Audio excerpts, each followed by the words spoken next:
Boa noite a todos. Com muita alegria que os recebemos aqui em nossa casa, Caminho de Damasco, 84 anos de atividade em nossa comunidade, em nossa região. Queremos agradecer desde já o comparecimento, inclusive o pessoal dos demais centros de Garça, o Vitor Daniel Berno, que é o presidente da USE, está aqui presente, e os integrantes das atividades aí das casas espíritas da nossa cidade. Então nós vamos, sem mais delongas, dar início à nossa noite de palestra. Em primeiro lugar, nós vamos fazer uma prece e convidamos a todos para que juntos, fechando os olhos e buscando no mais profundo da nossa alma aqueles sentimentos que nos dignificam a vida, aqueles sentimentos que nos trazem fortalecimento íntimo diante da vida e de todas as dificuldades, agradecer os benfeitores espirituais que nos têm ajudado tanto. Em nome de Jesus, nosso Mestre, e em nome de Deus, nosso Pai. Que nesses poucos minutos em que aqui permanecermos, buscando aprender sempre, para podermos estar mais seguros do caminho que estamos trilhando, dos compromissos que assumimos, estejamos em paz. Nós levamos o pensamento por todos que aqui estão presentes, pelo Ricardo, que vai fazer a palestra, e que o nosso ambiente seja um ambiente, sobretudo, de paz, de harmonia, para que estejamos sempre atentos àquilo que de melhor temos a oferecer do nosso coração e a receber segundo as nossas necessidades. Que Deus nos ampare a todos que aqui comparecemos e aqueles que não puderam comparecer, os lares aqui representados, os nossos familiares, amigos, os encarnados e os desencarnados, que direta ou indiretamente estão conosco em ocasiões como esta. E em nome de Jesus nós abrimos a reunião de palestra desta noite. Passando então a palavra ao nosso companheiro Márcio.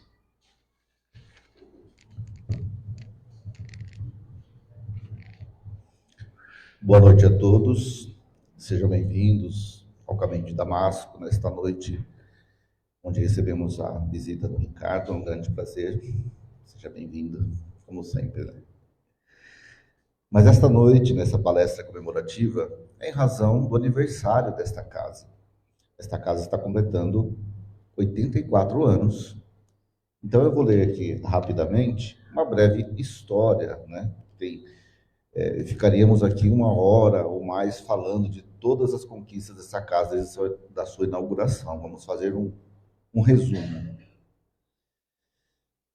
Novembro de 2023 faz lembrar os 84 anos do Centro Espírita Caminho de Damasco de Garça, fundado no ano de 1939, quando se dava a deflagração da Segunda Guerra Mundial e o mundo passaria a conhecer um longo período de agitação. Entre seus fundadores estavam Arlindo Ribeiro de Andrade, Edgar de Castro Marques, Manuel de Oliveira Pedro, Brasil Joly e Aurino Gomes Ribeiro. A entidade, que tem por finalidade o conhecimento e a vivência dos princípios espíritas contidos na obra de Allan Kardec, apesar da exiguidade de seus meios de ação, não ficou apenas na teoria. Em 1942, com a participação da comunidade garcense, inaugurou o Hospital dos Pobres, mais tarde, Hospital e Maternidade Samaritano, o primeiro serviço hospitalar que atendeu a Garça e região por mais de 60 anos consecutivos.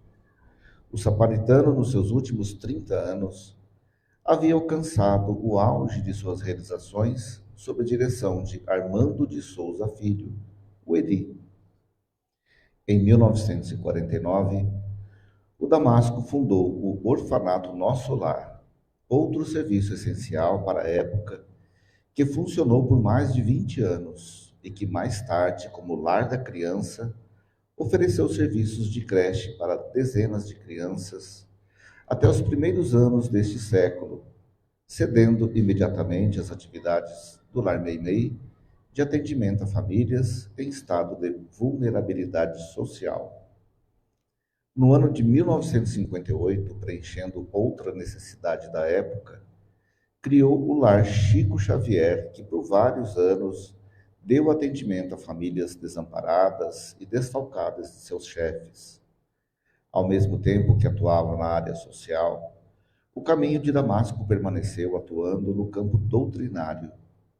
Dele nasceu um esforço para difundir os princípios da doutrina espírita pelo Brasil, através da publicação mensal de um folheto de mensagens psicografadas pelo médium Chico Xavier, que percorreu o país. Foi do serviço simples de fornecimento de sopa a pessoas carentes, iniciado por algumas senhoras da comunidade, que nasceu o atual Lar Meimei, que hoje se constitui num centro de atividades para a comunidade espírita em geral. O Caminho de Damasco veicula, através do rádio garcense, o programa Momento Espírita, há 51 anos consecutivos, um dos programas espíritas radiofônicos mais antigos do Brasil. E o Lar Meimei, com a participação dos Centros Espíritas de Garça, bem recentemente, acabou por sediar a primeira emissora web da região de Marília, a Web Rádio Meimei, emissora espírita veiculada pela internet para o Brasil e para o mundo. Aliás, dando continuidade à sua finalidade de estudo e divulgação do Espiritismo, o Caminho de Damasco difundiu pelo Brasil e pelo mundo, a partir da década de 80, o folheto Iniciação ao Conhecimento da Doutrina Espírita, que acabou sendo traduzido para vários idiomas. Atualmente, o Caminho de Damasco, cuja razão social é Grupo Espírita Fraternidade, ainda mantém atividades doutrinárias e sociais. As atividades doutrinárias educativas se constituem em reuniões de estudos, reuniões mediúnicas, atendimento fraterno, palestras, passes, distribuição de mensagens, programa radiofônico, clube do livro espírita, evangelização infanto-juvenil e mocidade espírita. Entre outros serviços, destacam-se as reuniões de passes diariamente e o atendimento fraterno às pessoas que procuram uma ajuda moral e espiritual. E a Biblioteca Batuíra, com acervo de mais de 6.000 livros, além de audiobooks, DVDs com filmes, palestras e outras ferramentas de difusão.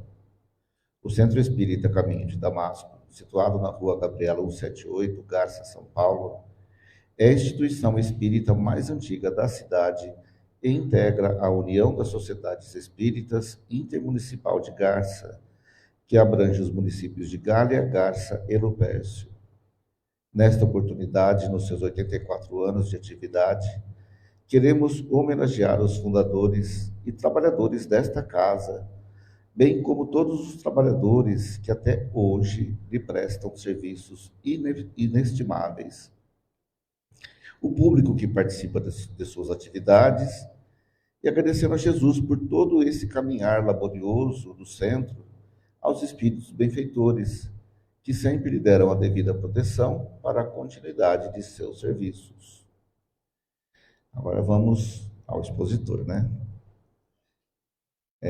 O expositor é o Ricardo Souza Cavalcante, garcense, né, filho do Benevides e da Eliane. A sua esposa é a Loren e tem 2 filhos, a Celine e o Fabrício. Também estão presentes aqui. Seja bem-vinda, Loren. O Ricardo teve a sua iniciação espírita aqui nesta casa, né, o Caminho de Damasco. Hoje, aliás, já faz alguns anos, né? Ele é médico infectologista do Hospital das Clínicas da Unesp de Botucatu. Ele é integrante da AME, que é a Associação Médica Espírita de Botucatu. Ele é professor na área de infectologia para os pós-graduandos da Faculdade de Medicina de Botucatu. Ele é membro atuante e expositor nos centros espíritas A Caminho da Luz e Grupo Fraternidade, também da cidade de Botucatu. Também integrante do grupo de estudos da AME, que é a Associação Médica Espírita de Botucatu, onde esse grupo, aliás, né, é veiculado pela internet todas as terças-feiras, a partir das 21 horas. E na web rádio Meimei de Garça, ele participa do programa Saúde, Espiritualidade e Você, todos os domingos às 11 horas da manhã, para quem quiser ouvir o Dr. Ricardo, né? E neste domingo, né, então amanhã às 11 horas, ao invés do programa gravado, que ele sempre deixa com a gente, ele vai estar presente, onde vai ser entrevistado pessoalmente. Tá? Então, fazemos o convite para quem tiver a oportunidade de ouvir a entrevista. E no final da palestra, vai haver sorteios de livros, tá, gente? Então, todo mundo recebeu a mensagem, tem um número, né, vamos guardar para o sorteio no final. E também no final será servida uma recepção, né, para todos aqueles que puderem e quiserem participar. Vamos lá, Ricardo, agora é com você. Obrigado, Maris. Bom, boa noite a todos. É uma satisfação muito grande poder retornar aqui a esta casa, né? Uma casa que realmente eu me sinto em casa, né? Toda a minha formação espírita foi aqui, então isso me faz me sentir muito à vontade nesse ambiente e poder reencontrar, né, pessoas muito queridas que a gente conviveu durante tantos anos, né? Então é sempre muito bom estar aqui com vocês.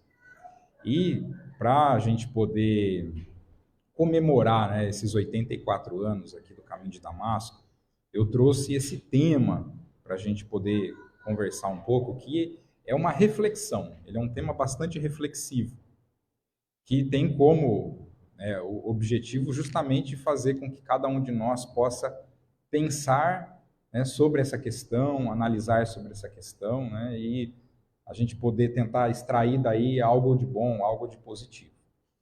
O que a gente vai conversar um pouco aqui, isso daqui saiu de uma das nossas reuniões de estudo, que é essa que o Maris comentou, que acontece às terças-feiras.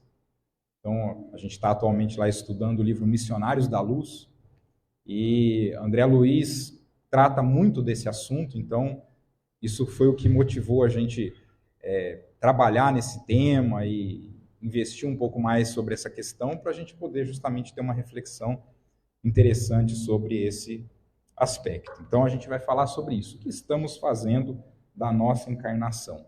Né? Será que a gente está aproveitando? Será que não está? Como que a gente está se conduzindo na nossa existência terrena? Então, para que a gente possa começar a falar disso, a primeira pergunta que a gente tem que fazer é por que a gente está aqui? Né? Por que a gente reencarna? Qual que é o propósito que cada um de nós tem em estar aqui? Né? Estamos aqui a passeio, será? Ou será que a gente vem aqui para alguma coisa? Para realizar alguma coisa, alguma tarefa, alguma atividade? Existe alguma proposta para nós? Então, o que a doutrina espírita nos ensina sobre essa questão? Então, ela traz para nós uma bagagem para a gente poder entender isso. Então, o que a doutrina espírita vai falar para a gente? Que nós, né, fomos criados como espíritos simples. A gente, vamos dizer assim, no momento da nossa criação, que Deus nos criou, a gente era muito simples, não sabíamos de nada, né, não portávamos nenhuma experiência, a gente só tinha potencialidades dentro de nós. E fomos postos numa jornada, numa caminhada, que a gente começa aqui e a gente tem que chegar lá num objetivo final, que é nos tornar espíritos puros. A gente fala com uma perfeição relativa, porque a perfeição absoluta só Deus, para ter uma perfeição absoluta. Mas a gente atinge uma perfeição relativa, ou seja, dentro de todas as nossas potencialidades, a gente consegue colocá-las ao máximo, colocá-las ao tudo que elas possam exprimir, né, das suas potências, né, das suas capacidades. Então a gente tem esse caminho para percorrer. Mas percorrer esse caminho não é uma coisa muito fácil. Ele é um caminho bastante longo para ser percorrido. A gente consegue fazer isso numa única existência? Você olha, eu nasci, cresci, né, vou ter toda a minha fase adulta, velhice, eu vou desencarnar, consigo fazer isso tudo de uma vez só? Impossível fazer. A gente não tem como aprender tudo numa vida só. A vida nossa é muito curta. Ainda mais, né, se a gente pensar nas pessoas, por exemplo, que viviam lá na época de Jesus. Se a gente pegar lá 2000 anos atrás, quando Jesus esteve aqui entre nós. Quanto tempo vivia uma pessoa naquela época? Naquela época, se alguém chegasse nos seus 40 anos, era considerado um idoso extremo. A média de vida era de 25, no máximo 30 anos as pessoas viviam. Viviam muito pouco. Então, o próprio Jesus, que desencarnou lá com 33 anos, ele já não era considerado jovem naquela época. Eram muito poucos os que sobreviviam, porque, vocês imaginam, era uma época muito difícil, uma época em que os recursos eram muito limitados, né, se conhecia muito pouco da natureza, das coisas, então as pessoas, quando adquiriam alguma doença, desencarnavam com facilidade, então isso era muito difícil. Então, aquela época ela era uma época bastante complicada, né? E conforme a humanidade foi evoluindo, foi progredindo, a gente foi melhorando e a nossa longevidade foi aumentando. Então, hoje a gente tem uma longevidade maior, aí, que chega nos seus 75, 80 anos, na média da população, né? Tem países que isso vai até mais além. Porém, ainda assim, é um tempo muito curto. A gente consegue aprender tudo numa vida só? De tudo que existe? Não, isso é impossível. Então, isso faz com que a gente precise viver mais de uma vez. Então, Deus, quando organizou a natureza, fez assim, olha, nós vamos ter que reencarnar, a gente vai nascer mais de uma vez para que a gente possa ter chances inúmeras para conseguir cumprir essa etapa. Então, essa é a proposta que a doutrina espírita vem nos ensinar, né? Que a gente precisa desse renascer 1, 2, 3, 4, 100, 1000, 10.000, 100.000, quantas vezes forem necessárias. E, com certeza, nós já tivemos inúmeras encarnações, incontáveis encarnações anteriores. E ainda teremos incontáveis mais para frente, porque a gente ainda está, vamos dizer assim, em termos de progressão, né, a gente está no comecinho dessa jornada aqui. A nossa jornada ainda é muito longa para frente. Né? Se a gente fosse fazer uma analogia, né, da evolução do espírito, lá, ó, de ter que sair de simples até se tornar um espírito puro, com a nossa vida, com a vida que a gente tem durante uma encarnação, a gente poderia dizer que nós, atualmente, estamos saindo da nossa infância espiritual.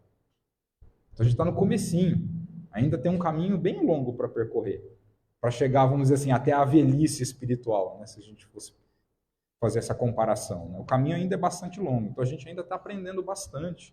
Né? A gente ainda vive num mundo que é de provas e expiações, porque ainda a gente está lá no comecinho, né? Estamos começando a nossa jornada. Então, isso a gente vai ter que fazer. Acontece que, se isso daqui fosse, vamos dizer assim, ao acaso, né? A gente vai ter que reencarnar, mas não tem nada que norteie a gente, nada que indique para a gente o que a gente vai ter que fazer para a gente ir melhorando. Existe. Existe uma lei da natureza, uma lei divina, que é extremamente importante. É a chamada lei de causa e efeito. A gente precisa dela. O que é a lei de causa e efeito? Uma lei muito simples. É uma lei que, conforme a gente vai tendo as nossas atitudes, né, conforme a gente se comporta diante da vida, isso vai gerando consequências para nós. Isso vai gerando efeitos. Então, o comportamento nosso é a causa, isso vai ter uma consequência, que vai, obviamente, ser proporcional à causa que a gente fez. Então, proporcional ao nosso comportamento. Se a gente age dentro das leis divinas, obviamente que as consequências vão ser boas, porque a gente está agindo de uma maneira correta. Se a gente não age dentro das leis divinas, as consequências costumam ser ruins, ou seja, geralmente são coisas, são situações, são experiências que a gente vai ter que viver que vão provavelmente nos gerar algum tipo de sofrimento. Justamente para quê? Para despertar em nós que, olha, alguma coisa que eu fiz no passado está errado. E esse passado pode ser o passado, né, recente dessa própria existência, como pode ser, às vezes, um passado anterior, de existências passadas. Mas, de qualquer forma, toda experiência dolorosa que a gente passa na nossa vida é um sinal de que, olha, aqui tem um ponto que eu preciso aprender, que eu preciso crescer com aquilo. Então, é como se Deus nos apontasse assim, olha, aqui você precisa melhorar, aqui você precisa melhorar. E isso ele vai fazer para cada um de nós, mediante a lei de causa e efeito. Então, essa é a dinâmica da nossa existência. E aí, essa lei de causa e efeito, né, mediante ela, né, quando a gente comete um erro, uma falha, né, fizemos algo que foi contrário às leis divinas, Kardec explica para nós isso lá no livro Céu e o Inferno. Né? Ele fala assim para a gente, lá no capítulo 7, item 16, ele vai falar assim, olha, diante das nossas faltas, se sucedem 3 fenômenos. O arrependimento, que é a percepção do erro. Então, quando a gente cai a ficha, percebi que eu estava errado, percebi que a minha atitude não foi adequada. Então, isso é o arrependimento, é a percepção do erro. E disso se seguem outras 2, que está marcada aqui, ó, que é a expiação e a reparação. Expiação é quando a gente precisa esgotar o nosso sentimento de culpa. Porque uma vez que a gente detecta que errou, habitualmente a gente vai se sentir culpado pela nossa própria condição. Porque a gente tem muita dificuldade de se aceitar. Nós não conseguimos nos aceitar como nós somos. Então a gente erra, consequentemente a gente acaba se sentindo culpado. Se nós fôssemos mais evoluídos, e um dia seremos, a gente não vai se sentir culpado ao errar. A gente vai conseguir lidar com o erro de uma maneira mais fácil, sem nos culpar. A gente se responsabiliza pelo erro, mas não se culpa, porque a culpa é um sentimento que nos pesa bastante. Mas isso faz a gente ter que espiar alguma coisa. Espiar é a gente, vamos dizer assim, esgotar aquela culpa. E a reparação, que é a gente corrigir o erro. Então, se eu prejudiquei alguém, eu vou reparar, ajudando aquela pessoa de alguma forma. Então, eu vou corrigir o meu erro. Então, isso é uma forma de reparação. Então, ele explica que tem todos esses processos. Então, tem o arrependimento, tem a expiação e a reparação. Por que eu estou dizendo isso para vocês? Porque quando a gente sai de uma existência, vamos lá numa encarnação aqui, ó, e a gente tem que mudar para outra, isso aqui vai pesar bastante. Por quê? Porque isso vai nos ajudar a definir o que vai ser a nossa próxima existência. Quais são as experiências que eu vou ter que passar? Quais serão as situações que eu vou ter que enfrentar naquela nova existência? Isso vai depender de tudo isso que aconteceu, de todas as experiências prévias. Então, como nós ainda somos espíritos que estamos em evolução, estamos aprendendo, a gente ainda tem bastante falha. Então, vamos dizer assim, a nossa listinha de coisas para ter que passar, ela é grande. Não é uma lista pequena. Por isso que a gente diz que nenhum de nós está aqui neste mundo, né, do mundo dos encarnados, a passeio.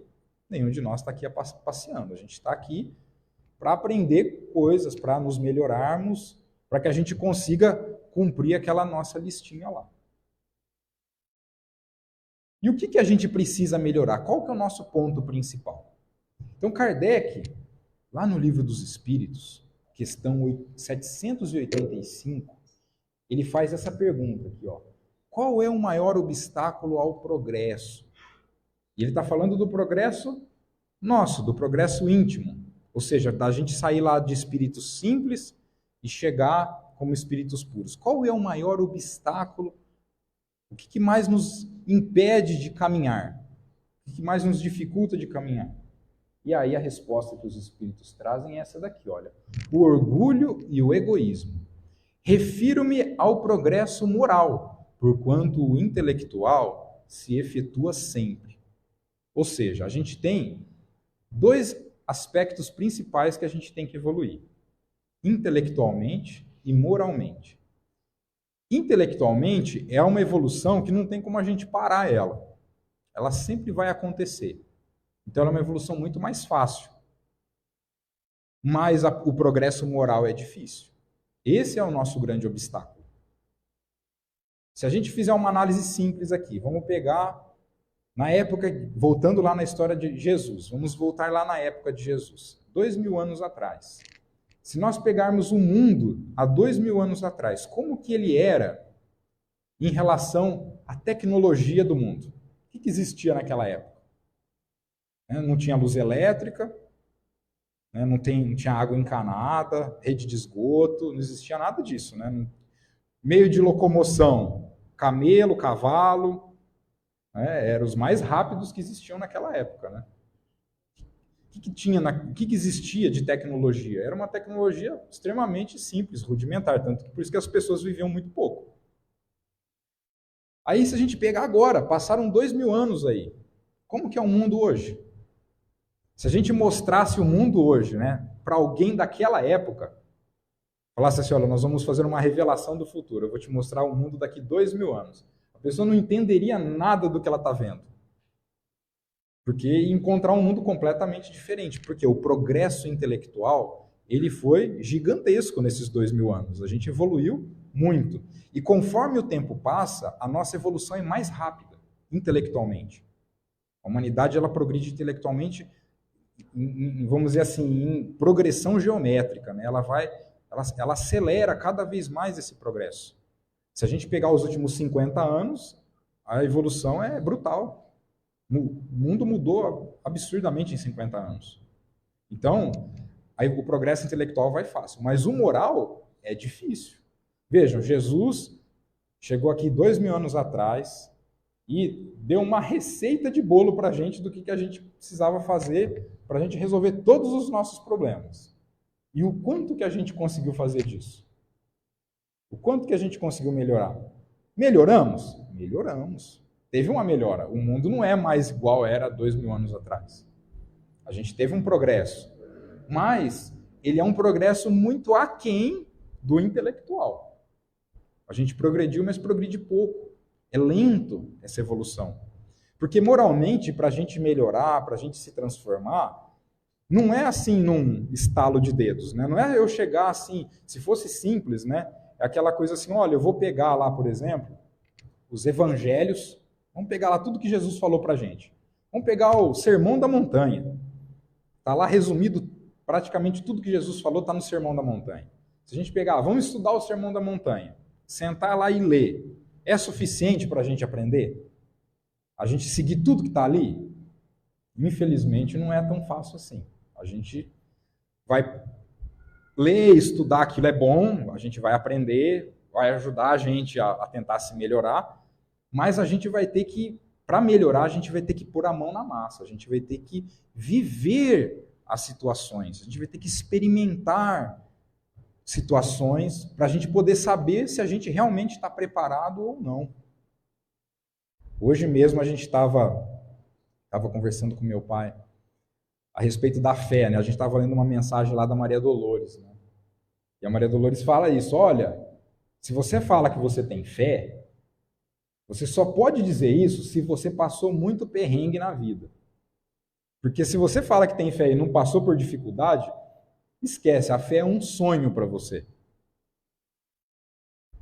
Por quê? Porque a gente só sabe que realmente, olha, eu só sei que eu conquistei aquilo, eu tenho aquela qualidade, eu absorvi aquele aprendizado depois que eu passei por várias situações e aí eu posso dizer, não, olha, realmente agora eu aprendi. E aí sim, eu solidifico aquilo dentro de mim. Então, essa é a nossa grande dificuldade. De forma que a nossa, vamos dizer assim, a nossa listinha, na hora da gente reencarnar, ela vai estar baseada especialmente nesse aspecto. Então, é no nosso crescimento moral.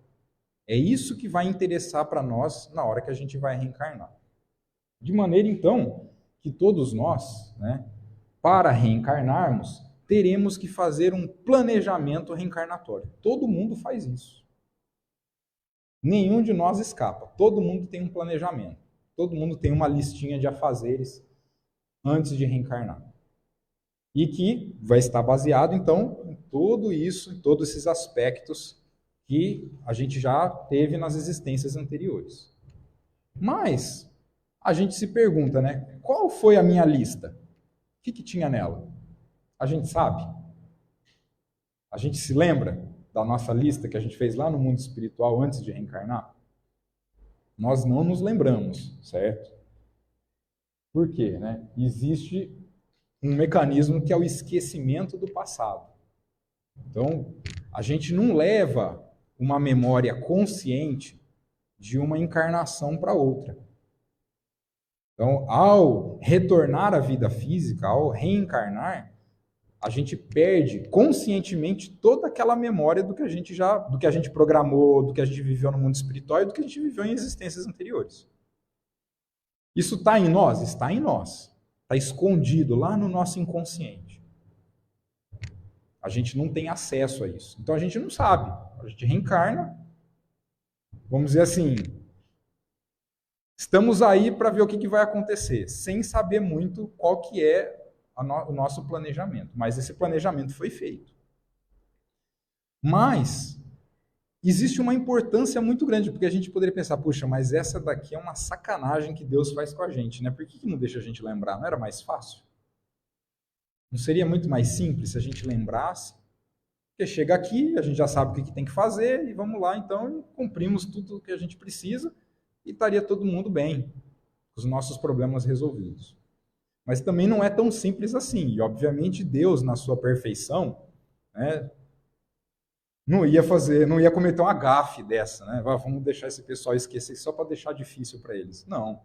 Isso tem um sentido muito importante. Nós, todos, né, seres humanos, a gente tem uma dificuldade muito grande de lidar com as nossas imperfeições. Todo mundo tem. Se alguém falar que não tem, eu vou ter que dizer para você, então você está equivocado. Todos nós temos. A gente consegue lidar bem com as nossas qualidades. Essas são mais fáceis da gente lidar. Mas quando a gente tem que se deparar com as nossas imperfeições, aí é difícil. Primeiro porque a gente não quer aceitar as nossas imperfeições. Já é difícil aceitar que elas existem, mas elas existem. E uma vez que a gente reconheceu que elas existem, a gente vai fazer de tudo para não enxergar elas, para fazer de conta que elas não estão ali, mas elas estão. Então, se nós lembrássemos de tudo que aconteceu, seria muito mais difícil da gente conseguir acertar. Essa que é a questão, pela nossa dificuldade de lidar com isso. Então é melhor esquecer. É muito mais fácil para nós esquecer, por quê? Porque permite com que ao recomeçar, como se fosse vamos dizer assim, como se a nossa mente, os nossos comportamentos fossem um grande livro branco, né, que a gente vai ter que reescrever, é muito mais fácil a gente conseguir reescrever melhor do que se a gente soubesse de todas as falhas do passado. E isso, a gente tem na literatura espírita muitas referências sobre isso. Uma bastante marcante, ela é narrada pelo próprio André Luiz no livro Nosso Lar. Quando André Luiz estava lá no Nosso Lar, ele conheceu uma senhora, mãe de Lísias, a dona Laura, que foi uma pessoa que acolheu na casa dela o André Luiz. E aí, a dona Laura precisava reencarnar. E ela queria muito se lembrar, ela só lembrava da sua última existência. Veja só, já está lá no mundo espiritual, mas só lembrava da última que ela teve. Mas ela queria lembrar para trás. Mas eu quero saber as outras, as anteriores, ela precisa saber o que eu tenho que fazer para programar a minha próxima encarnação. Aí os benfeitores espirituais que trabalham no processo de reencarnação falaram assim para ela, olha, dona Laura, é melhor não lembrar de nada. Se eu fosse a senhora, tenta resgatar só o que aprontou na última. Deixa as outras quietas. Não, mas eu preciso. Ela insistiu tanto que eles falaram, então nós vamos permitir que você comece a lembrar. Então fizeram todo um preparo lá, passes, né, preparo magnético lá nela, para que ela pudesse começar a rememorar a penúltima existência dela. E aí ela começou a fazer esse processo. Então lá, estava lá deitada lá, o pessoal aplicando o passe, e ela começa a rememorar. Esse daí durou 5 minutos. E ela pediu para parar. Só foi o finalzinho da penúltima encarnação que ela conseguiu lembrar. Ela falou, não, chega, não vou dar conta. O que eu vi já foi difícil demais para eu ter que pensar que eu já fui assim. O que eu já fiz? Então é melhor não lembrar nada. Para por aí e vamos tocar para frente. E aí ela concordou que realmente não era para lembrar. E não é para lembrar. Então, o esquecimento é uma ferramenta muito importante para nós. A gente precisa disso para começar de novo. Jesus falava isso para a gente. Veja só, isso está lá no Evangelho de Mateus, capítulo 5. Ó. Se a vossa mão ou o vosso pé vos é objeto de escândalo, cortai-os e lançai-os longe de vós. Melhor será para vós que entreis na vida tendo um só pé ou uma só mão, do que terdes 2 e serdes lançados no fogo eterno. Então, é melhor a gente não lembrar. Então, Jesus já nos alertava com isso, dizendo, olha, se a mão é motivo de escândalo, cortai-a. Se os olhos são motivos de escândalo, arranque-o. Por quê? Porque a gente vai ter dificuldade de ter que lidar com aquilo se a gente não souber, na nossa condição evolutiva, é o que acaba acontecendo com todos nós. Muito bem.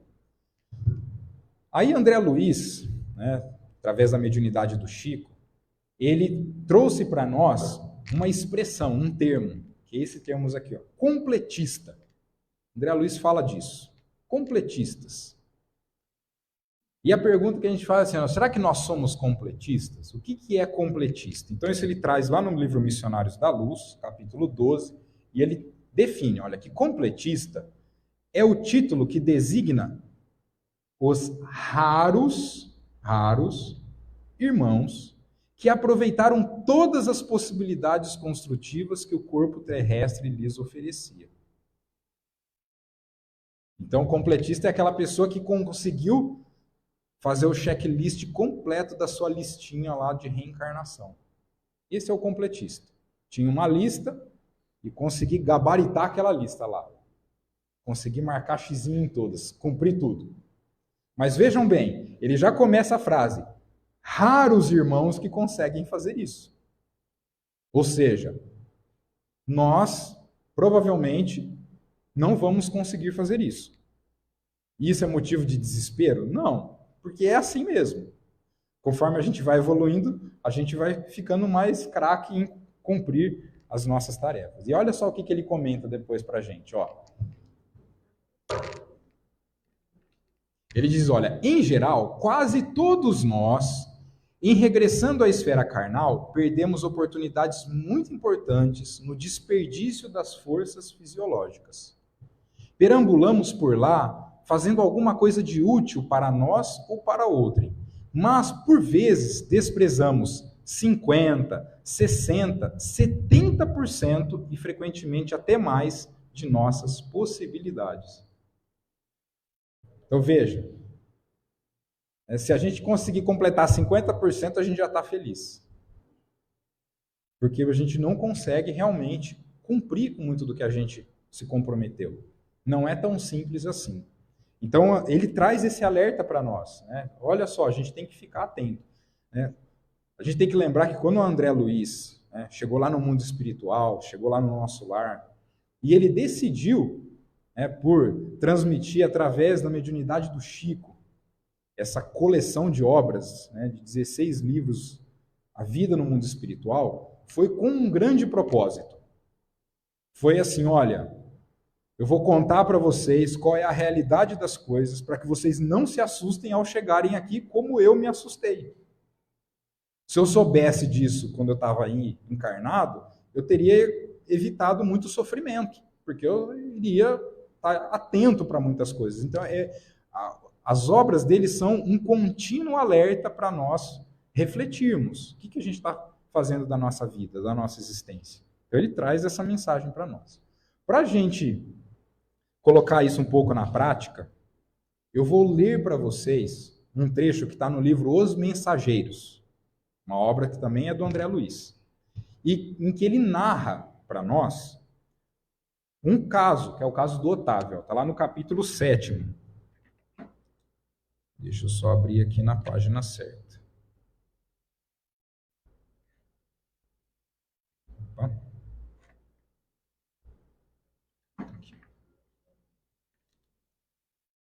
Porque o caso do Otávio é um caso muito, muito interessante da gente analisar. Então, olha só o que o André Luiz conta para a gente. Então, o Otávio era um sujeito que estava lá no nosso lar, o André Luiz conheceu ele lá, e aí o Otávio foi contar para o André Luiz qual que era a trajetória dele, qual que era a situação dele lá.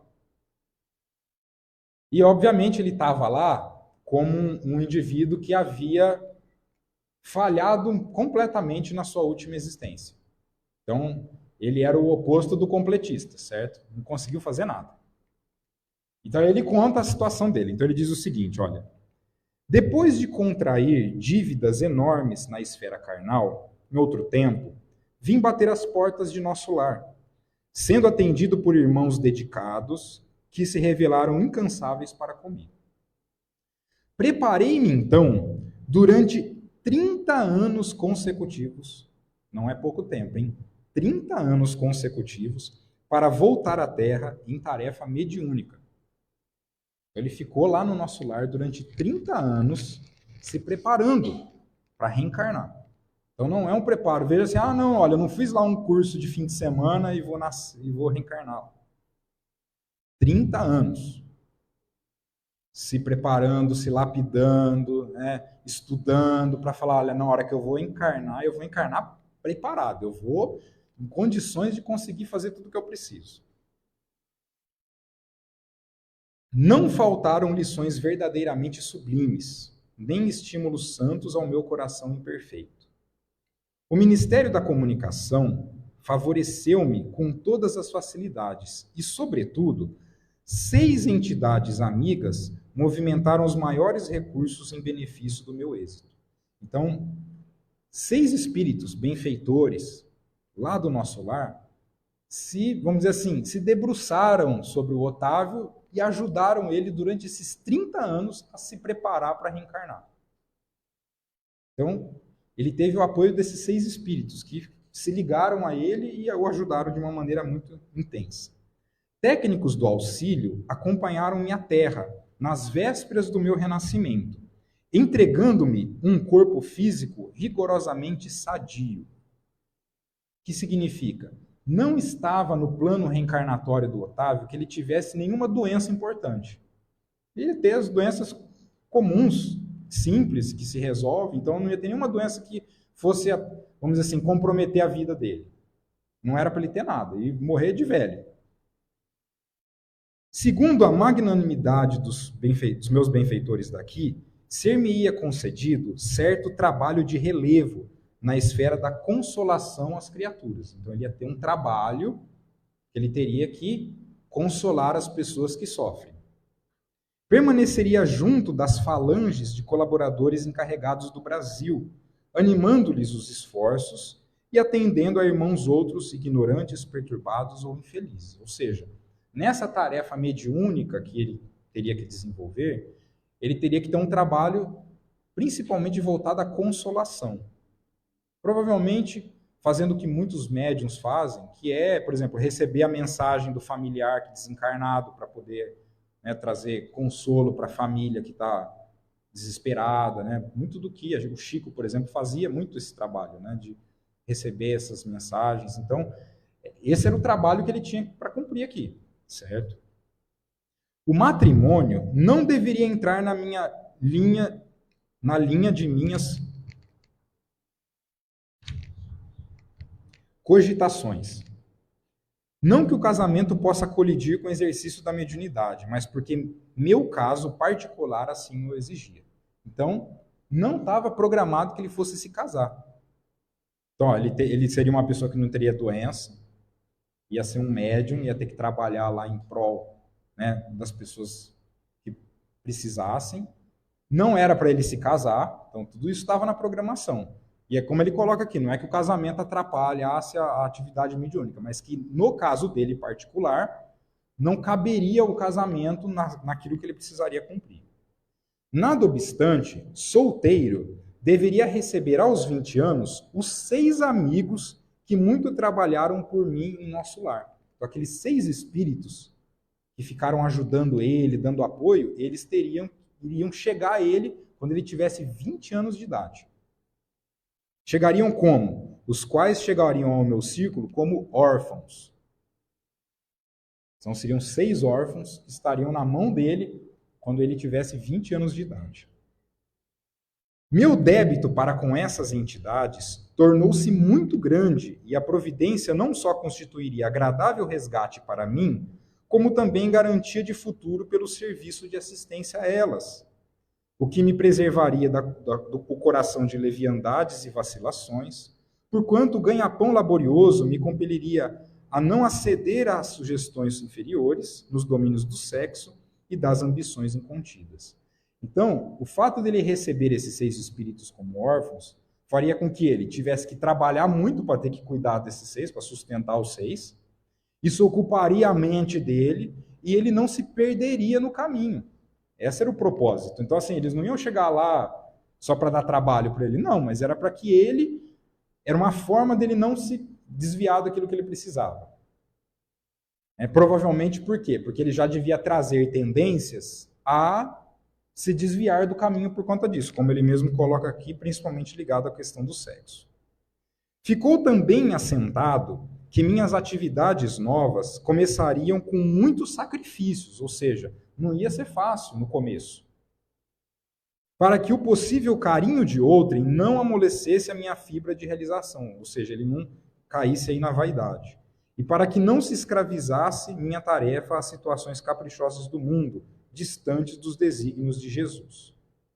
Mais tarde, então, com o correr dos anos de edificação, me enviariam de nosso lar socorros materiais cada vez maiores, à medida que fosse testemunhando renúncia de mim mesmo, desprendimento das posses efêmeras, desinteresse na remuneração dos sentidos, de maneira a intensificar progressivamente a semeadura de amor confiada às minhas mãos. Então, depois, se ele, vamos dizer assim, conseguisse cumprir aquilo que ele tinha prometido, então, assim, olha, ele começou, está trabalhando lá na tarefa mediúnica, está ajudando na consolação das pessoas, está cuidando dos 6 órfãos que chegaram para ele, trabalhando bastante, ou seja, ele está se mostrando, quer dizer, uma pessoa abnegada, ele está desenvolvendo a abnegação, a doação ao próximo. Aí a espiritualidade vai fazer o quê? Então agora nós vamos começar a facilitar a tua vida. Aí você vai começar a ter mais condições materiais, tal, ou seja, a vida vai trazendo facilidades, mas isso só vai acontecer se você cumprir esse caminho, se você seguir esse caminho. Agora, será que o Otávio conseguiu? Aí o Otávio continua falando aqui, olha. Mas, ai de mim, que olvidei, ou seja, que esqueci todos os compromissos. Então ele já deu o spoiler aqui. Não conseguiu fazer nada. Nada do que ele tinha cumprido. Os benfeitores do nosso lar localizaram-me ao lado de verdadeira serva de Jesus. Minha mãe era espírita, desde moça. Então, para facilitar a vida, gente, ainda veio numa casa, num lar, que a mãe era espírita. Então, o fato dele ser médium ia ser mais fácil, né? Porque imagina, quando vem, como acontece com muitas pessoas, elas reencarnam numa família ali que não aceitam a mediunidade da pessoa. Mas ele não teria esse problema. Então, a mãe era espírita. Não obstante as tendências materialistas do meu pai, que era, todavia, um homem de bem. Então, o pai era materialista, mas um homem de bem. Aos 13 anos, fiquei órfão de mãe. Então, a mãe desencarnou quando ele tinha 13 anos. E aos 15, começaram para mim os primeiros chamados da esfera superior. Então, as manifestações de mediunidade surgiram aos 15 anos. Por essa ocasião, meu pai, quando ele tinha lá os seus 15 anos, meu pai contraiu segundas núpcias. E apesar da bondade e cooperação que a madrasta me oferecia, então era uma madrasta boa, eu me colocava num plano de falsa superioridade a respeito dela. Ele não aceitava essa madrasta. E, de certa forma, né, criava um ambiente de conflito.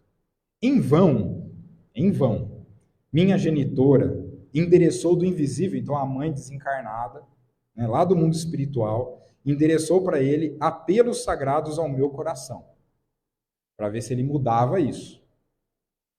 Mas ele não conseguiu. E aí ele coloca: eu vivia revoltado entre queixas e lamentações descabidas. Ele não conseguia nem perceber a ajuda que a mãe oferecia do mundo espiritual para ele. Porque estava o quê? Revoltado, né? Preso à lamentação, então ficava se lamentando, né? Porque ia perder uma mãe, se lamentando porque tinha mediunidade. Meus parentes conduziram-me a um grupo espírita de excelente orientação evangélica, onde minhas faculdades poderiam ser postas a serviço dos necessitados e sofredores. Então, a família foi lá e deu um apoio para ele. Entretanto, faltavam-me qualidades de trabalhador e companheiro fiel.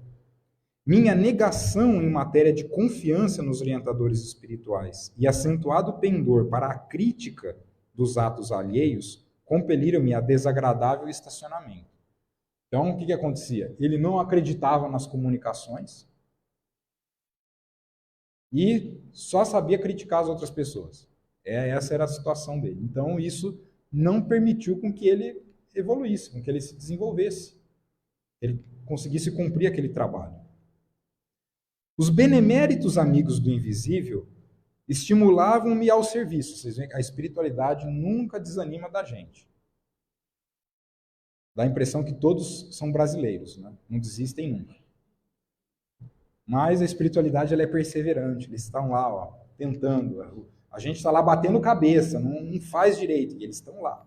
Vamos tentar, vamos ver se essa pessoa desencalacra, vamos ver se ela consegue fazer o que precisa. Então, os benfeitores, amigos do invisível, estimulavam-me ao serviço, mas eu duvidava deles com a minha vaidade doentia. Então, não dava chance para o que eles estavam trazendo para ele.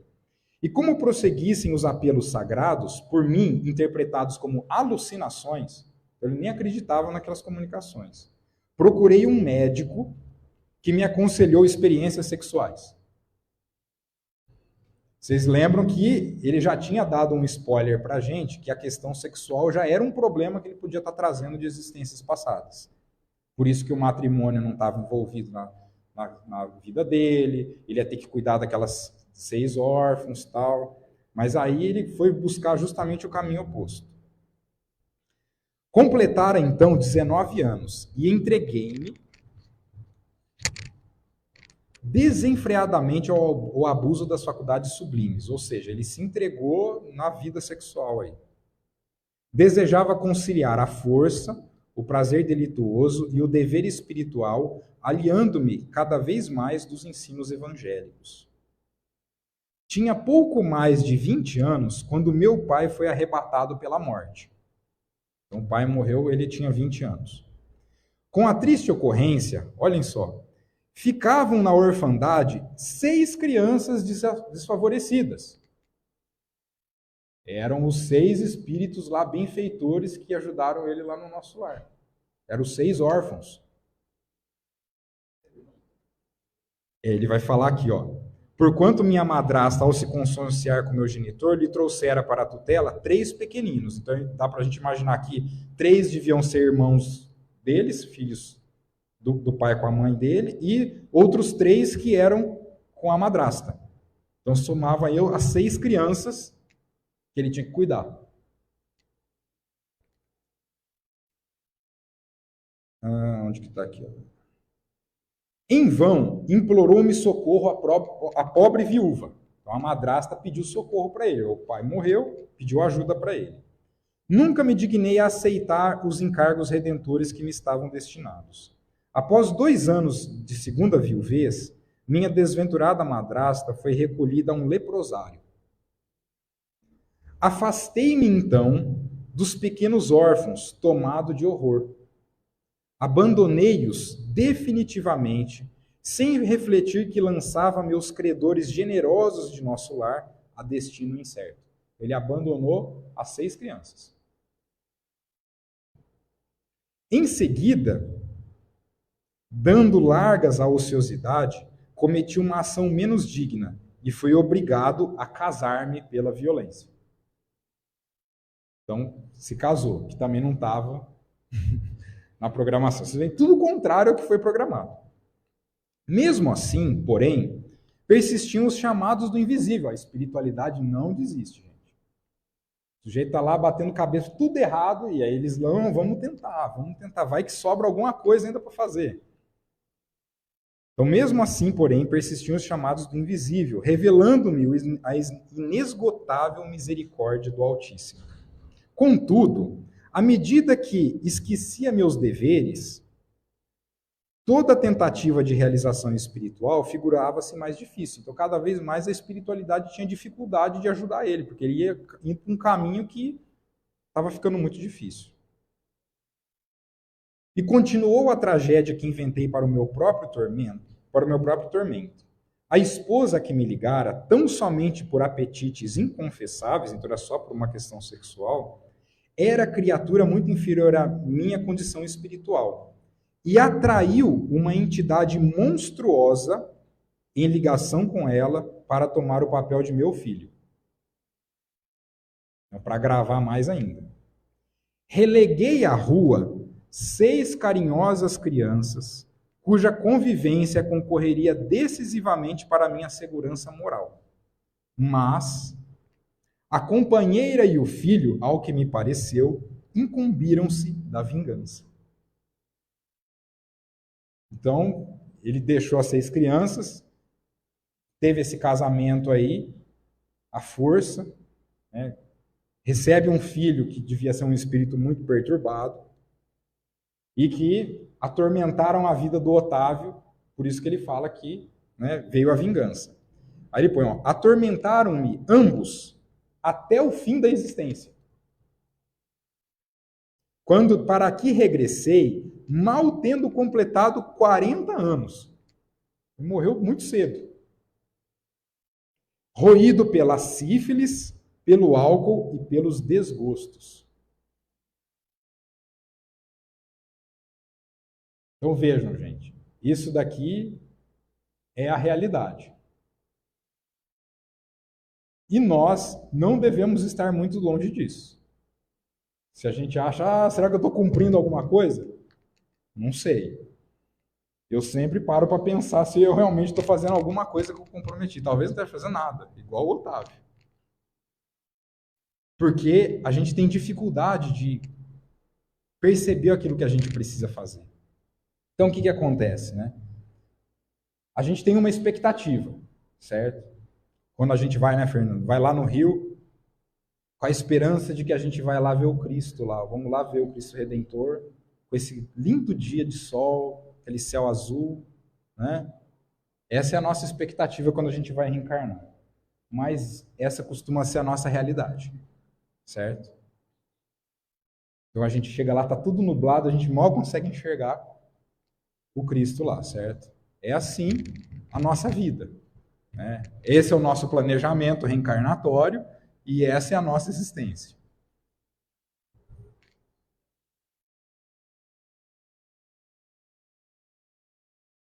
Vejam só, Emmanuel fala para a gente lá no livro Roteiro um dado muito importante, né? Ele diz o seguinte, olha, aprisionado no castelo corpóreo, os sentidos são exíguas frestas de luz, possibilitando-lhe observações convenientemente dosadas, a fim de que valorize no máximo os seus recursos no espaço e no tempo. Então ele deixa muito claro para nós que quando a gente reencarna, as nossas percepções, elas vão reduzir muito. O mundo físico tira muito das nossas percepções que a gente tem lá no mundo espiritual. Então isso fica muito mais difícil da gente conseguir enxergar o que a gente enxergava lá. Ter as percepções que a gente tinha lá. Então isso faz com que a gente não consiga cumprir quase nada. Que a gente se desvie completamente do nosso caminho. Então ele vem chamar a atenção. E por que será que isso acontece? Então, para a gente entender um pouquinho, Eu vou trazer aqui para vocês um experimento social. Eu gosto muito dos experimentos sociais porque eles mostram muito dos nossos comportamentos. Então, esse foi um experimento social que foi feito nos Estados Unidos. Eles pegaram esse sujeito aí, não sei se alguém de vocês conhece ele, Joshua Bell, é um violinista, ele é um violinista muito famoso nos Estados Unidos. Pegaram o Joshua Bell e colocaram ele lá no metrô de Washington durante 45 minutos. Então falaram para o Joshua assim, olha, você vai ficar lá no metrô, então está aqui o Joshua lá no metrô, ó. Pega lá o seu violino e você vai tocar durante 45 minutos lá no metrô, um lugar onde passa muita gente. Passaram durante 45 minutos 1.097 pessoas por ali. Dessas 1.097, só 7 pessoas pararam para ouvir, ou seja, não é praticamente nada, certo? E só uma pessoa reconheceu o Joshua Bell desses 1.097. E ele conseguiu arrecadar $32 de gorjeta. E o Joshua Bell não tocou qualquer coisa lá. Ele tocou composições extremamente complexas, difíceis, que não são, né, que não é qualquer violinista que conseguiria tocar aquilo sozinho, ainda mais no metrô, num lugar cheio de barulho e tal. Mas ele foi lá durante esses 45 minutos e tocou. O que chama atenção em relação a esse experimento? É o seguinte, o Joshua, como eu falei para vocês, ele é um violinista muito famoso nos Estados Unidos, certo? Só para vocês terem ideia, o violino que ele usou lá no metrô custava $3,5 milhões. Baratinho, né? E chama a atenção que 2 dias antes, o Joshua se apresentou no teatro de Boston, em que o bilhete custava pelo menos $100 para entrar. E ele lotou o teatro. Aí você fala assim, puxa, as pessoas pagaram pelo menos $100 para assistir o Joshua tocar. E aí a hora que o cara vai tocar de graça, lá no metrô, ninguém para ver ele. Olha que coisa, que incongruência do nosso comportamento humano. Por que a gente não para ver o Joshua? E paga $100 para ficar vendo ele tocar lá no teatro.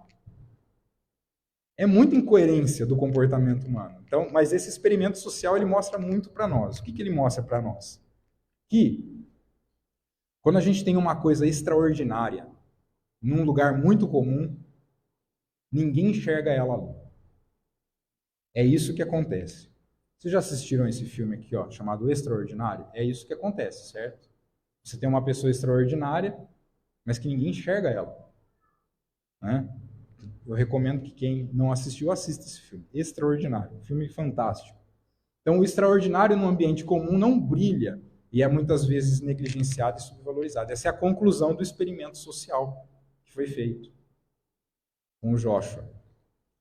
Que mostra que se a gente não tiver o olhar para aquilo, a gente não vai conseguir enxergar. Então, por que as pessoas não viam o Joshua no metrô? Porque elas não estavam preparadas para enxergar ele lá. Elas estavam preparadas para ver ele no teatro. Ela espera encontrar ele no teatro. Então, quem vai no teatro vai achando que vai achar o Joshua lá. Mas quem vai no metrô não imagina que ele vai estar lá. Então, as suas percepções, ou seja, o ouvido, os olhos, não estão abertos para aquela percepção. A gente treina, né, não só o nosso cérebro físico, mas o nosso cérebro espiritual, a perceber só aquilo que a gente quer, aquilo que está dentro dos nossos interesses. Então, se a gente não tiver o interesse desperto para determinado aspecto, a gente não consegue ver aquilo, a gente não consegue enxergar. O que isso tem a ver com o que a gente está conversando aqui com a história de reencarnação, o nosso plano reencarnatório? A gente precisa saber enxergar o que acontece na nossa vida. E aí eu trago uma frase do profeta Isaías, uma frase que Jesus usava muito.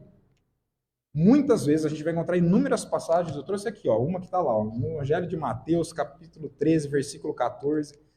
Jesus sempre lembrava do profeta Isaías. O profeta Isaías é um profeta, né, foi um profeta judeu, né, que viveu séculos antes de Jesus. E o que Isaías falava? Isaías tinha essa frase famosa, olha, Ouvindo, ouvireis, mas não compreendereis. E vendo, vereis, mas não percebereis. É o experimento do Joshua lá. Ou seja, e aí Jesus sempre falava isso, né? Veja quem tem olhos de ver. Ouça quem tem ouvidos de ouvir. Por que Jesus falava muito isso? Porque se a gente não tiver com as nossas percepções ligadas a certos aspectos da nossa vida, a gente não vai conseguir perceber. Então a gente só vai conseguir captar aquilo que a gente precisa cumprir na nossa existência, qual é a nossa listinha reencarnatória, se nós estivermos atentos a isso. Se nós não estivermos com as nossas percepções ligadas a esse aspecto, vai ser difícil a gente conseguir cumprir alguma coisa. Vai acontecer igual o Otávio. Por que o Otávio não deu certo? Porque ele não conseguiu se sintonizar nisso. Quer dizer, o olhar, ele fechou o seu olhar para esse lado. E aí ele não consegue cumprir nada, não consegue fazer nada. Então, para a gente conseguir fazer alguma coisa, a gente precisa ir nesse sentido. Então, uma das maneiras da gente fazer isso, como que eu posso me sintonizar a essa questão? Como que eu posso perceber o que eu tenho que fazer? Como que eu ativo o meu sentido para perceber quais são as minhas tarefas a cumprir?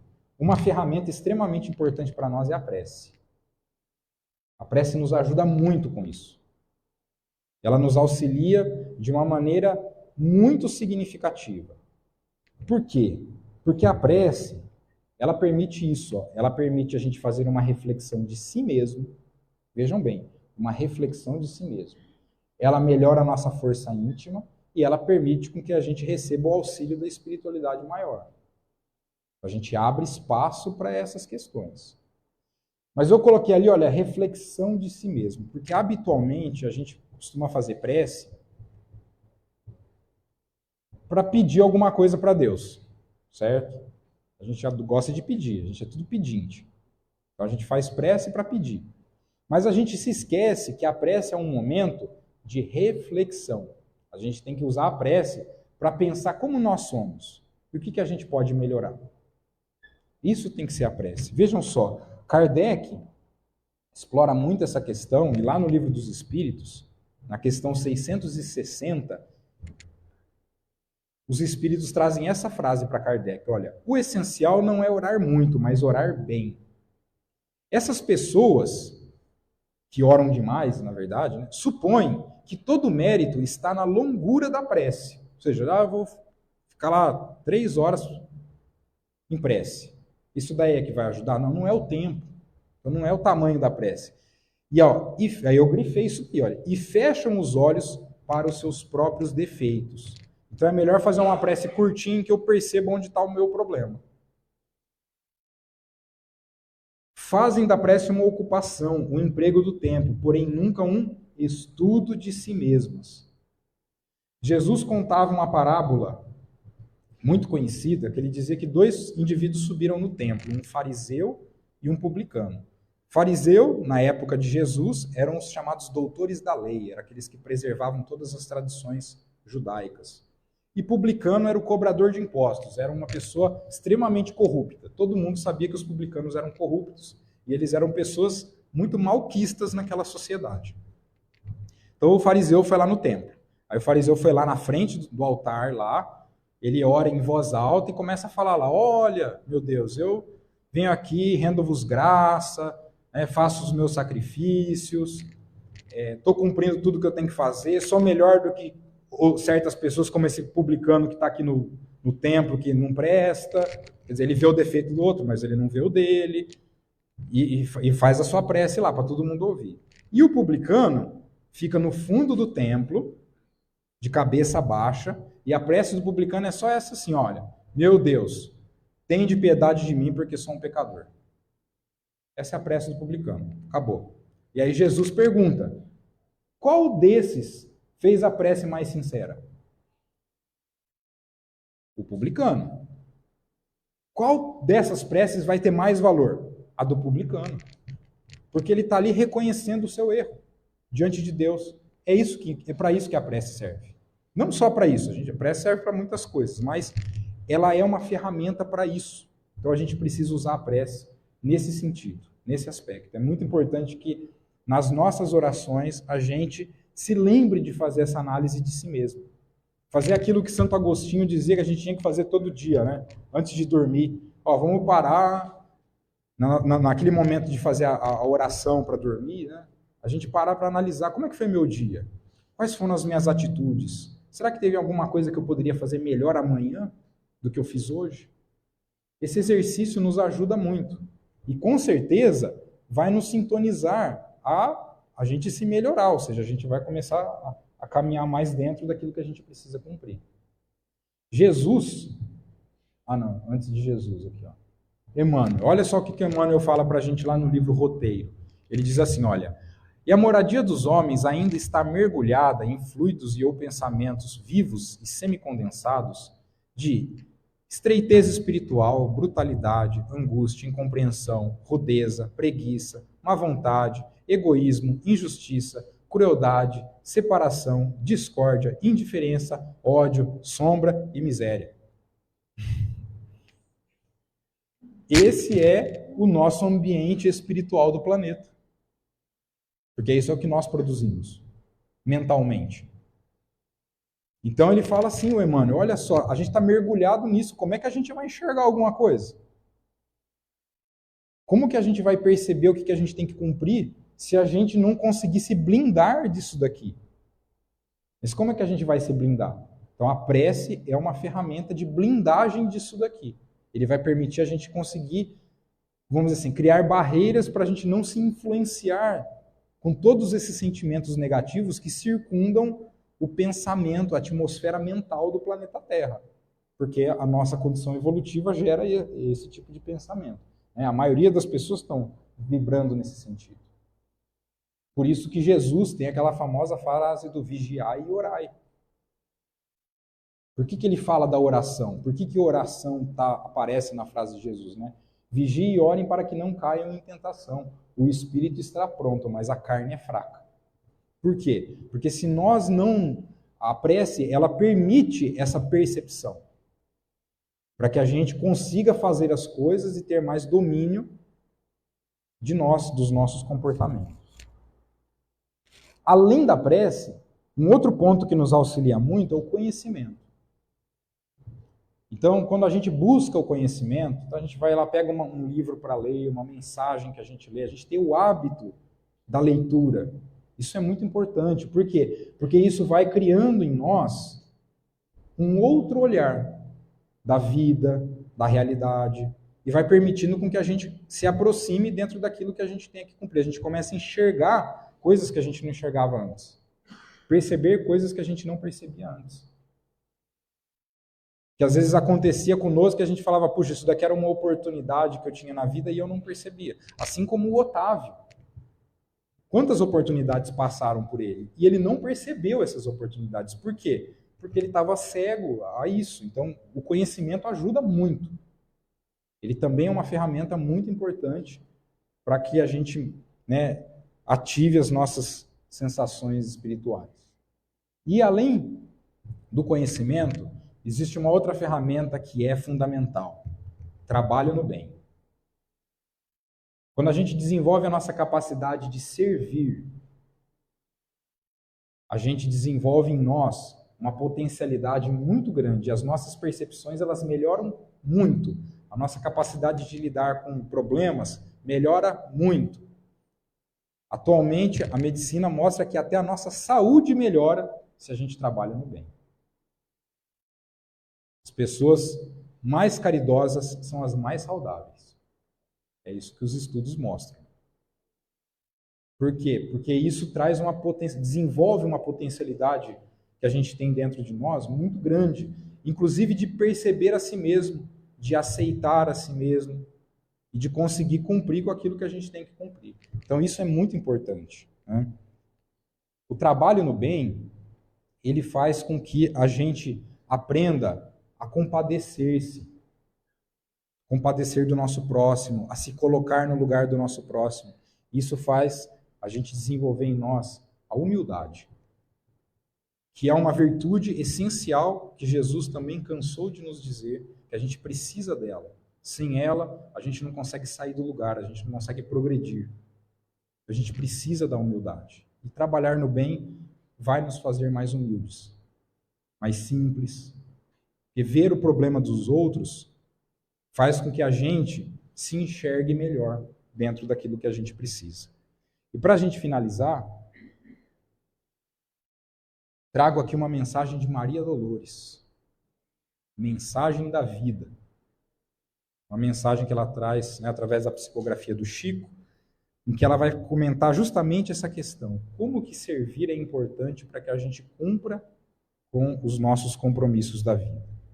Então ela diz para a gente: perguntas muitas vezes de alma dolorida, ante as tribulações e os empeços da vida, que caminho tomar?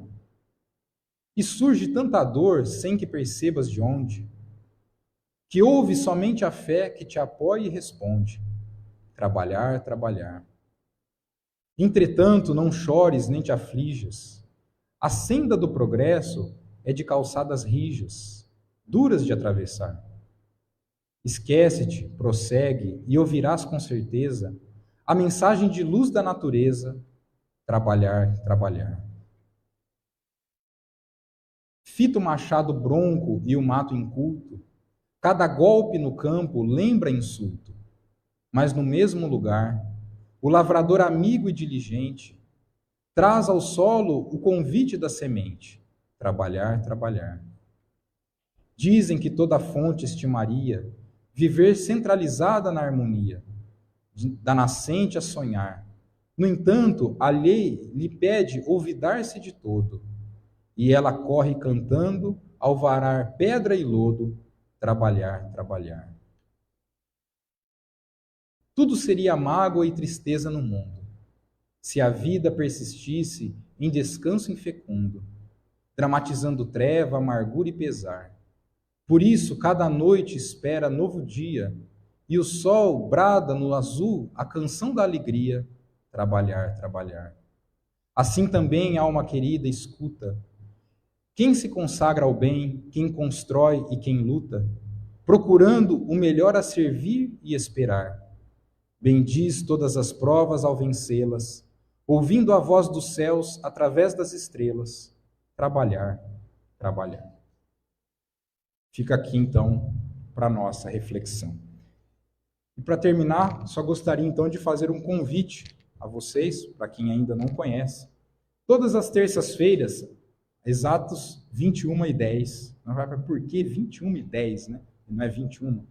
Nós nos reunimos, AME Botucatu, Centro Espírita Caminho da Luz, de maneira virtual, para estudar esses temas. Eu convido quem tiver interesse, é só acessar o nosso canal da AME Botucatu no YouTube.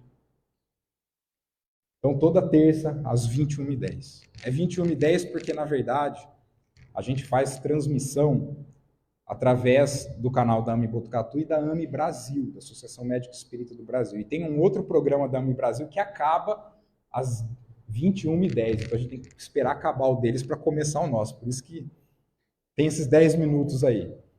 Tá? Mas, então é esse horário, toda terça, vocês encontram a gente lá, a gente gosta que as pessoas participem. Atualmente a gente tem pessoas do Brasil inteiro participando, tem pessoas de outros países participando. Então, um grupo que surgiu lá no comecinho da pandemia, em que a gente estava com dificuldade de se reunir presencialmente, né, e começamos online, e ele agora ganhou uma proporção aí bem grande, de maneira que a gente, embora as coisas tenham melhorado, a gente está fazendo todas as atividades presenciais, mas esse grupo a gente manteve ainda o online para que todo mundo pudesse participar. Então fica o convite para vocês aí. Era isso que eu queria passar a todos, agradeço a atenção, que Jesus nos abençoe.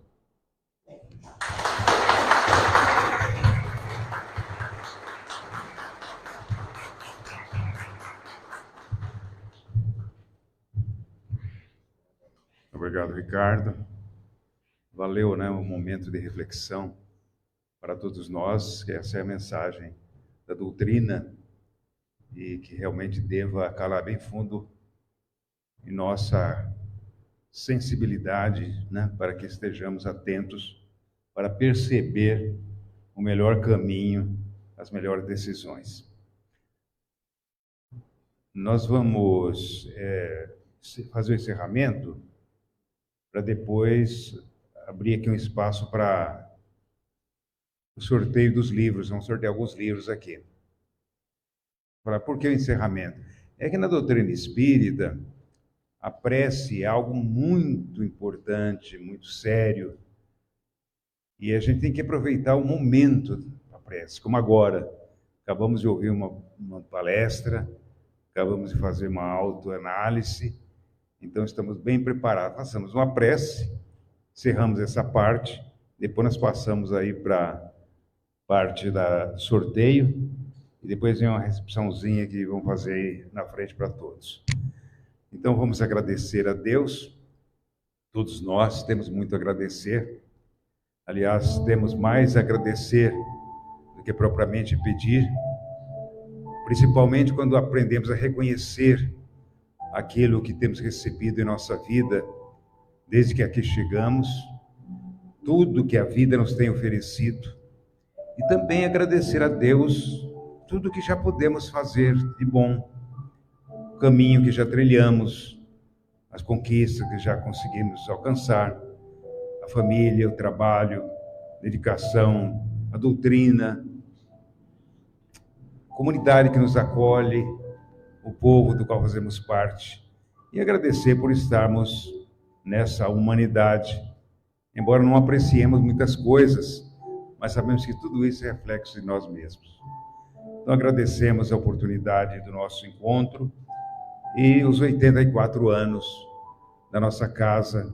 Agradecemos benfeitores, agradecemos todos os pioneiros espíritas que estiveram durante tanto tempo, num momento tão difícil, fazendo o que eles fizeram e conquistando a simpatia da comunidade, pelo esforço no bem, pelas obras, por tudo aquilo que realmente possa representar o que há de mais elevado e sublime na doutrina de Jesus, que é a solidariedade, que é a prática do bem, que é o amor.